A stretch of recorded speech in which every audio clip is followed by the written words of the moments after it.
Hello guys, in this video I'm gonna show you how to send a message on WhatsApp without adding contact.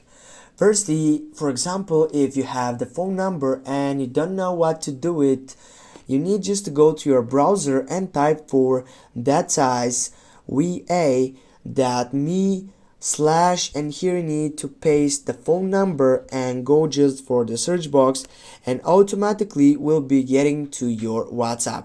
Now it says the sender is not in your contact list. You can report it, you can block it, or you can add it to your contacts. Now in this video the main point is to not add to your contact. You can just simply add message and send it, and as you can see the message has been sent.